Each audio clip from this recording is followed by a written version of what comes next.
Welcome back, Peter. This is our second session on safe chainsaw operation. Okay. Yep.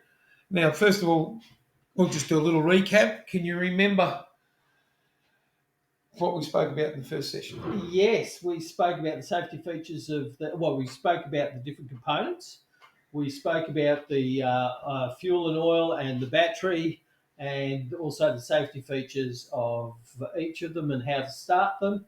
We also spoke about the safety equipment you should be wearing and how that can also minimise your spatial awareness. And it's important that you prepare your workplace first. What else did we talk about? How does the chainsaw work? We talked about the chainsaw work. It works by the chain goes forward so that the debris is thrown down rather than up. And we talked about, let me think about this. No, that's as much as I can remember. Okay. Can you remember the parts of the chainsaw? Yes, we've got the chain brake. Yep. We've got the two components for the starting at the back. So you press down the top one and lift up the other one. You've got the on-off button above that. Mm-hmm. If the safety brake's on, there's a red light on that because that's the battery-operated one. Show me how you can check the charge of the battery moves and how to move it in and out. We talked about the chain bar and the chain, and also the fact that this chain happens to be a little bit loose because it's slightly below the track and it needs to be tightened. I haven't learned how to tighten it. I know that that's coming. We talked about the petrol one, that you have to start. That for safety measures, you start it with the chain brake on. Yep. So that you can start it with the chain brake off, but then the possibility is the chain will spin and that's dangerous. So always start it with the chain brake on. Has the same principle for starting, which is hand down on the top trigger and finger up on the bottom trigger. Do you need your hands on those triggers when you're starting it and the chain brake's on? So when you pull starting it? So for start operation on these ones? Yep. Okay. In the old days, people used to go boom, boom, like that, hold it just like that. Yeah. You have to have 2 points of holding. So it's either squeeze between your knees, like so. Yep. And like that. Yeah, with the chain brake on. Yep. Yeah, with the chain brake on. Yep. Now you have a decompression knob there, which you press it down makes it easy to pull, and you have your choke controls there. Okay. Yep.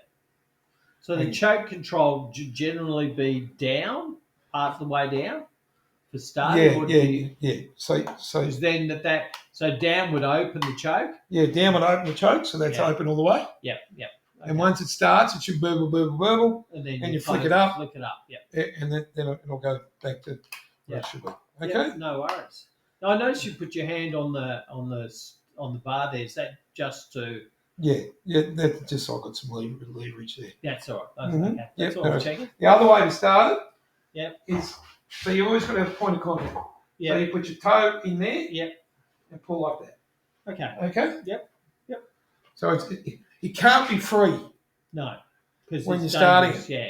So you need to have it anchored somehow with 2 points of contact. Okay. Yep. All right. Okay. That's the petrol one. That's as much as a demonstration we're going to do with the petrol one. That's fine. At this given moment. Yep. Okay. All right. Now, we finished on safety equipment. Yes, we did. And safe practices and all that sort of thing. Now, one item we didn't touch on in the safety equipment. Yep. Is one of these. Oh, first aid kit. We need a first aid kit. Yep. When you go out chainsawing, you need a first aid kit. Okay. Because accidents still happen. Yeah. And what should the first aid kit contain? First aid kit it's mainly about dressings. Okay. Okay. Yep. You need bandages and dressings to cover cuts or scratches and that sort of thing. Yep. You're not going to stitch yourself up. No. Okay. So just basic dressings and bandages. Okay. Dressings, band. Something to stop bleeding. Yep. If you're bleeding extensively, so you need pressure bandages, those sorts of things. Yep. Loads of cotton wool, that sort of stuff, sort of to clean things up and cover it up. Okay. Because usually, if you get an injury enough that you need a first aid kit, well, you need to get to a doctor pretty quick, with a chainsaw. Yep. Chainsaw injuries generally don't tend to be The other thing that you would need in here is saline solution, eye wash. Which is in there. Which you need to make sure of that so you can flush out any debris in your eye. I was just looking at the list of items. It does have saline solution. Yes. But this is really important to have one of these. All the vehicles on the property will have a first aid kit in them. Mm-hmm. Okay, and then that's part of safe work practice. Yep. You can't be out working without a first aid kit. Okay. Right. Okay. And the other thing, can you remember what other safety gear we had? We had the hard hat, earmuffs, visor, gloves, chaps. Yep. Boots. What do you wear on your feet? I was going to say. Steel cap boots. Mm-hmm. Steel cap boots. Or if you haven't got those, at least covered in full leather. Mm-hmm. Yep. Yep. So you need to be fully covered. Yep. Now, why do we need to wear gloves? gloves? Long sleeve shirts and not loose. No loose gear on you either. No loose gear on you. Yeah, because you don't want to get caught in the chain or an accident like that. Caught chain. Yep. Get caught in a situation where you're likely to fall over. Yep. Yeah. And this we'll brush on this and this bit now. So now we're going to work it out. We're going to talk about making sure your chainsaw's ready for safe operation. So checking your fuel levels, make sure your chain's tight, make sure everything is working before you get on and do it. Yeah. And then we're going to move on to what it's going to be like to be out in the field and to make sure everything works. Tonight it'll be wet. Yeah. But it's also workplace environment, risks in the workplace, environmental concerns where you're working, all those sorts of things. Okay? So we're going to brush on those first. All right. So we've covered first aid kit. Big thing. Needs to be there. Okay. It is here. All right. Now, I didn't brush on too much today, but second session, you remember where all the facilities are. Yes. And everything's going on. I do. So I do. General must area, how to get out, what's going on. Yep. All right. You've got the therapy dog there with you, so you should be okay. Everything's under control. Okay. Now we're going to talk about pre-operation preparation. Yep. Okay. So Nick comes in after a stormy night and says to Peter, we're going to have to get in and fix some fencing. There's a tree down. We need to get on to the job. So Pete doesn't go, right, grabs a chainsaw, jumps in the ute, tears off out the paddock. Right. What's he do? He has a checklist of items that he needs to have. Yes, so he needs to make sure that he's got all the gear with him. For his All the safety gear in him. So all the gear that was... He needs his first aid kit, all the safety gear. He needs to make sure that the chainsaw itself is serviceable. Yep. That it can be used, so the chain's tight, it's oiled, it's got fuel, the battery's charged, all of those things depending on which tool he's using. And he needs to choose the right tool for the right job. Yes, precisely. That's about sums it up. Right tool for the right job. Okay, so he needs to be aware that the little saw's probably not going to handle... Forgot the gloves. Yeah, forgot the gloves, yes. So you've got a checklist. Yep. Where the chainsaw is stored and all the safety uses, there is a checklist on it there, so you need to make sure all that stuff goes with it. And all that stuff comes back and goes. All that stuff that we will brush on that in the next session. Yep. Is end of job stuff. Okay. So we've got a job. Trees come down. Whatever fences, it's been knocked over. Whatever it might be. So generally, what we'd find if you just said, so Nick's driven past on the road, and he's gone, there's a tree down. Now he hasn't got out to go close enough to see how big it is and what saw's going to be necessary. What would you say that'd be to do? Take both saws. Yeah, take both chainsaws. Yeah. So you take the big one and the little one. So don't take the little one because it's not going to be big enough to do the job. Yeah. Okay. Yeah. So you take both. Always prepare for the unexpected. Right. This is a workplace training thing. Remember. So the bloke that's paying you is not paying you to drive backwards and forwards and look at a tree. Take all the gear that even if you're not certain that you'll need it, best to have it there than have to travel backwards. There's an adage that the farmers work on. It's better to have it and not use it than not have it and need it. Yeah, okay. That's it. So that's right. All right. So we're going to load up all the chainsaws, got all the safety gear, got the fuel, got the charged batteries. We're all set to go. Okay. Now we're going to inspect the soil. So we're just going to work on the electric soil first because I'm not going to attack the petrol one in here inside the house. Okay? So first thing, all right, we're going to check our oil level. So you can see that's a basic window. Yeah. Okay, so that's not full enough. So we're going to lift that like that. And So how full does it need to be? Till it can't hold anymore. So it has to be full, completely full all the time. Well, you fill it up because basically the more full it is, the longer it is before you have to refill it. Well, not if you're filling it up every time it drops a little bit. That's wrong. Yeah. So but as long as it's got oil in it, it will work. Yeah. But for work practices, start with it's full. It'll last as long as you and keep it full. Yeah. Okay. So it's better not to run out of oil. Yeah. Because you don't want to do that. And then you'll stretch your chain. It'll become blunt very quickly. So the routine is to check it every time and make sure it's check everything. So that's why it's got a plastic window. Yep. Petrol one's the same. You just got to take the lid off, check it, see what's right. The lid off. So that's the same. So your oil ones are always at the front. Okay. Yeah. Oil reservoirs. Yeah. For your chain. But you can't see that one. No, you've got to tip him on his side. Yeah, and then open it. Unscrew him open. Yeah, and then you can see the level. Now your fuel is the same. Now you can see the fuel is plastic. See, you can just see the fuel inside there. No, I can't. But I'll take your word for it. Oh yes, I can now. Yes, it was just an angle. Yeah. Okay. Same it's thing. Interesting that this one actually has a. You can see the fuel, the oil level. That one you can see the fuel level, but not the oil level. Interesting. Yeah. It is interesting. Common procedure is when I worked in the forest in Norway, is that it's more important to make sure your chain bar oil is full than to make sure your fuel's full. Because if the chain's for a stop, but it won't be damaged. Yeah. Nothing will be damaged. Nothing will be damaged. If you run out of chain oil, you damage your chain. You damage your bar. Yeah. Everything like that. Okay. So we've checked our levels. We've checked our battery. Yep. So we've got enough zinc to get going. Yep. So that's covered. Now we get into the next thing. Then we check the operation of the saw. Is the chain brake working? Yes. So how does one know whether the chain brake is working? Well, it's got a click.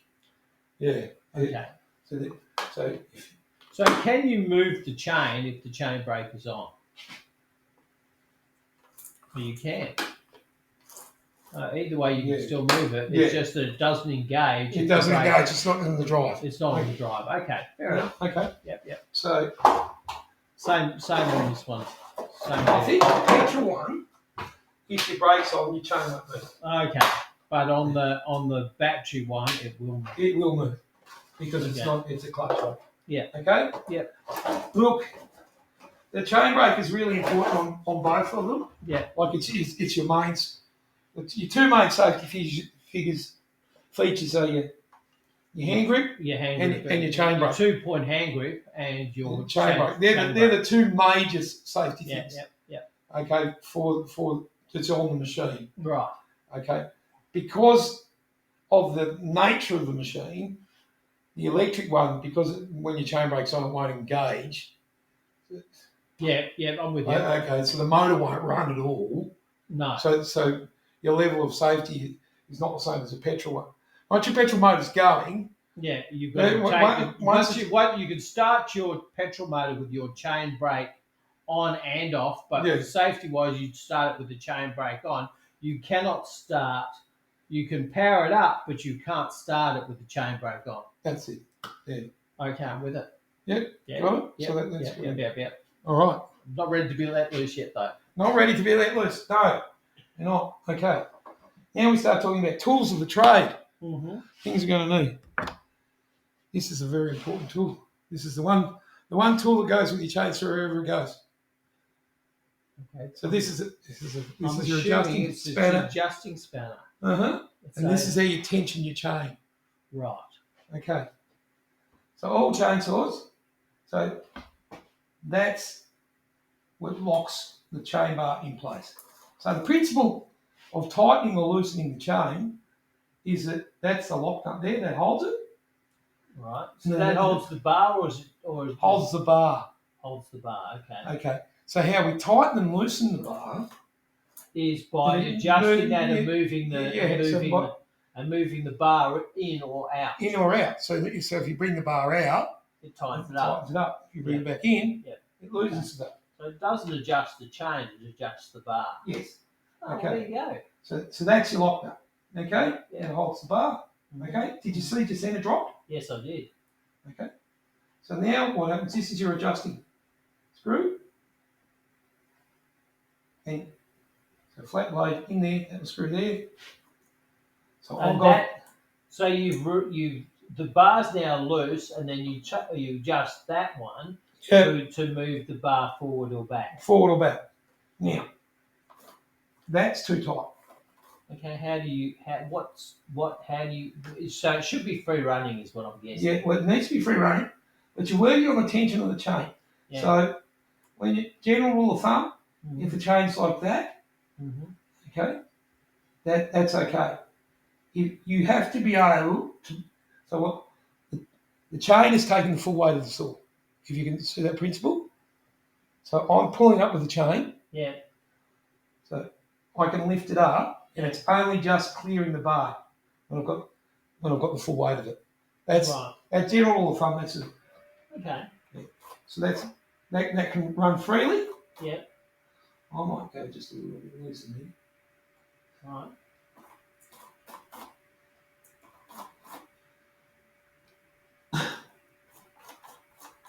See? Yeah. That's good. Yeah. All right. And then, so you're holding like that. Yeah. You're holding up, so you've got the weight of the bar off. And then you lock him up, and you do. Right. And then you lock him in place. Yep. Okay. Yep. And there you go. Yep. Okay. Okay. So that's how you adjust. Adjust it. Yeah. That's it. So you go. Now, you don't reef it up so it's super duper tight, so you can't undo it. Again, No, you just want it firm. You just want it firm. All right. Yep. Okay. All right. What I'd like you to do now, I'll loosen that up right off. Have a crack at getting in the right spot. Okay. So remember what I did? You have to see. So what you did was put it here. Yep. Okay, so what I want to do is feel the way that, okay, so that's dropped. Yep. Right, so now what I want to do is Turn the other way. Turn the other way. So You can feel the tension. You can see the tension coming up. I'm just.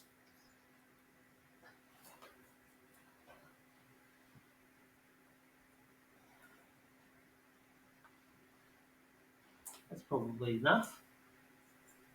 Yeah, that's probably enough. I reckon. So if I lift that, it's only just out of the tube. Oh, just out of the thing. Yeah. So when you take the weight off it, and you're holding the bar up, still good, and you've got free movement on your chain. And then you tighten this up. Yep. And that goes that way to tighten. So it's that's it. That's it. Okay. Beautiful. Is that too tight? I don't know whether. No, I meant the bar. No, that's what. You have to remember, this is something that you're using a lot. It probably wasn't tight enough. So you just want a little bit firmer than that. Yep. Okay?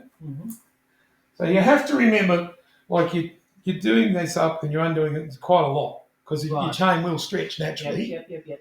So you need to remember that you don't want to reef it up and wear it out, wear the threads out, wear the bolt out, all that sort of stuff. All right, you've done that. Now, the next thing you're going to think is it sharp? Okay, so we're talking about these teeth here. The teeth here, are they sharp? Right. Do they feel sharp? So what you do I first... put my finger on which felt sharp. Yeah, this is pretty good because I set this up beforehand for this job. Okay, so what you want to do is our trusty bit of chalk. That's also with this tool here. Okay, well, the thing is, if I said to you, Pete, I want you to inspect the chain on this saw. I want you to go right around, have a look at it. How do you go and know where you start and where you finish? So you mark it mark it with a piece of chalk, so you can work out where you start and finish. Yep. So you make sure you're inspecting the whole chain. Yep. So are you only inspecting the teeth of the chain, or you inspecting the links as well. And links as well. Yeah. What do you look for? Well, generally in the chain, it's going to be either bent links. So somebody's happened when they've operated it before. They've bent it, so they've pinched it in a log. You know what I mean? When I said to you before about you cut a log and you've pinched it, you've jammed it. So it might have bent a tooth, it might have pinched the link, so it's slightly bent. Now, if the chain was loose enough, it still probably would have tracked all right, so you wouldn't have known. So, but once now you've tightened it up, so you need to make sure the whole thing's moving freely. Yeah. Right. Okay. So it's moving freely, and you need to inspect it right around. Yeah, until you come back to the chalk mark. There's your chalk mark again. So you need to go through and see all those. Let's see. So what can happen is last time somebody used it and they didn't look at it, they might have knocked a tooth off. Yeah. So how do you know when there's a tooth missing? Well, when you see it, really. Okay. Yeah. Or what's happened is somebody's hit a rock or something or other, and it starts to cut crooked. But you won't know that until you. So you can only do a visual inspection now before you actually start to operate the saw. And the teeth are roughly the same distance apart, so you could work it out from. Yes. Okay. So it's all uniform. So it's all uniform, so equal distance apart. So you've got your chalk mark. Run around. Just make sure it's all good. Okay. Generally, so your teeth all look the same. They all feel relatively sharp. So just check to make sure there's no broken ones, no bent ones, anything like that. So that's right to go. We don't need to sharpen that at this given moment. But if we did, this is our FWP chainsaw file. This is our what? FWP chainsaw file. FWP. Okay, is that the brand or something? Yeah, that's FWP, made in Germany. Right. What used to happen is we used to hold a little the chainsaw files, the skinny round files like that. Yeah, I've seen those before. Yeah, and we used to just hold them by hand, with no guide, no nothing, and sharpen the saw. And what happened then? Well, you'd have an uneven. Uneven sharpening the saw. Sharpness of the saw. Yeah, and so what happens, and when your teeth are uneven, what happens then? Well, it cuts uneven. Cuts uneven, goes crooked. Yeah, it goes crooked. So how does the FWP work? How does the FWP work? The FWP's got all these guides on it, so you can get your angles right. So if you see here, see your FWP's there, so you've got that file fits in that tooth there, my chalk tooth. So see it drops in the groove there. No, I didn't see that. Okay, well you've got a little groove. So your teeth, you've got a little sort of indentation, sort of a groove in there. So just between just after the tooth. Well, there's your tooth. There's your cutting edge of your tooth. Yeah. And you've got a curve in there. Just in front of it. Yep. So that's your cutting edge. Okay. Yeah. So Mr. FWP, he fits into that groove. Right. Okay. Yeah. And he's only sharpening the one tooth, is he? Only sharpening the one tooth, but he's got this file here. Yeah. He's knocking the top off what we call our leader. This is our leader. Now the leader's purpose is to clear the material out in front of the tooth. Right. Any loose material. Yeah. Okay, so it's a cut, scoop. Yeah. So it cleans it behind. All right, so that'll cut there. That leader will clear the debris out that tooth has just cut. Yeah. And this is all happening at a zillion miles an hour. Okay. Can I have a feel of just how that goes in? Yeah. So that goes in like. Yeah, you're on the right track. Oh, I'm just trying to work out where it goes in. So that's the tooth. Yeah, that's your tooth there. So that one there goes in there. Okay. Yeah, what we've got to be careful then is we've got to make sure this is parallel. Like this is horizontal. Which is horizontal. Your file. It's got to be flat. Absolutely flat. Yeah. Absolutely flat. Yeah. And our angles. This is why Mr. FWP's so good. Mm-hmm. Because our angles are already predetermined. Yeah. Okay. So we're not filing like that. Right. We're not filing like that. Yes. So we use it's got the guide. So then it goes straight across like that. Okay. All right. And you can see I've cleaned it. You've cleaned it. Yep. Okay. So you've chalked all that. Yep. So we've gone right around. We've done the whole thing. Yeah. Then we turn Mr. FWP over. Yeah. And we can have a go at the ones on this side. Oh, yes, because you've got teeth on both sides cutting. Yeah, both sides. And see, you've got your arrow. Yeah. Mr. FWP, we've turned him over. Yeah. Going like that. Now, the best jobs of sharpening are when you put Mr. Chainbar in a vise in the workshop at the end of the day, and so you can hold everything steady. Right. But you can do it in the field if you sit it on a stump or sit it somewhere flat and level, hold it steady, you can get it done. Okay. So what you do is you put this in a vise. Yep. So you got a vise that squeezes on that bit there. Don't squeeze the chain. No. Never squeeze your chain. Okay. All right. So you have to in order to sharpen your chain, you have to get your tension on your saw rod, your chain first. Okay. Otherwise, it's not going to be horizontal. Well, it's not going to be horizontal. It's all going to go flying out. Yeah, it's going to be. So you're not going to get a good sharpen. No. So you should have that tight when you're. You need to have it tight. So you adjust your chain first. Yeah. Then sharpen it. So we could. Oh, okay. That's right. I'm with it. Yep. All right. So you're clear on that. Yep. So if you were going to sharpen the saw, how would you do it? What process would you say? Okay. Well, first of all, I'm going to check it. I'm going to do an inspection. I'll mark it with a piece of chalk. Do an inspection, and then I'll get Mr. Ferb over there. And Mr. Ferb, and I would make sure that it's on a flat surface or in a vise. Yep. Where the vise is only on the bar and not on the chain. Yep. So then I can move it and then I would set that up, and I would go first whichever way it is, and then the other way. So the arrows on Mr. Ferb. The arrows on Mr. Ferb. Yeah. And I've set it up so that this one here, that one there, is the one that sits in So the round one's in the groove. White round one's in the groove. And the flat one's taking the top off the lead. Leader, yeah. Okay. Now there are other. If you don't have a Mr. Ferb, you can just use a round file to sharpen your teeth. Yeah. But it's a lot harder. Yeah. And it's not as consistent. Not as consistent. Not as consistent. Okay. Yeah. These are worth the investment, Mr. Ferbs. Yeah. You do that. So these are the three things. Three things I need, Mr. Ferb. Oh no, four things I need. First aid kit. Oh yeah, no. But the three essential tools that go with the saw, Mr. Ferb or a file with some sort of gauge on it, your screwdriver spanner, and a piece of chalk. Or a texter. You can in some place make it with a texter. But when you say with a gauge on it, you're talking about the Ferb, aren't you? A sight gauge. So if you haven't got a Mr. Ferb, a lot of ones will just have a plastic set handle with a bit of an angle indicator. Oh, okay. I'm with you. Yeah. So you just use your eye and just use your eye, but it's never going to be as. Well, Mr. Ferb does a better job. It takes the guesswork out. Yeah, it takes the guesswork out because it gets the right angle. Gets the right angle every time. Yeah. And it's not perfect. Like Mr. Ferb, even in the field or whatever it is. I mean, every so often you probably put your saw in it and you can put your saw through a jig, like an actual machine that has perfect angles, and you just sharpen it with a machine. But that's usually you send that to your dealer, your chainsaw man. Okay. Do that? Yep. Okay. All right. So just to recap, so our session's nearly done, and we don't seem to have gone very far, but we've covered a lot of very important. I'm learning. Okay. So, needle and safety gear. Yep.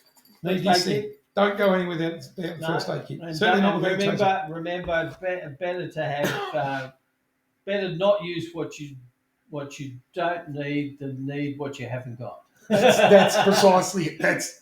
Couldn't say that even more. And so take all the gear with you, and check all the gear before you take it out. Make sure, in particular, that the oil's full and the battery's charged, and that you've got fuel and all of those things with you. Yes, and assuming you've done your check, then it comes down to the area in which you're working in. Which we will talk about in the next session. Okay. Yep. So I now know how to do the sharpening. I now know how to. Yep. All right. You know the things to look for. You know things to look for. Yep. Take with you things that you're supposed to have. All that sort of stuff. Yep. All right. Yeah. Thank you for your time. No, thank you.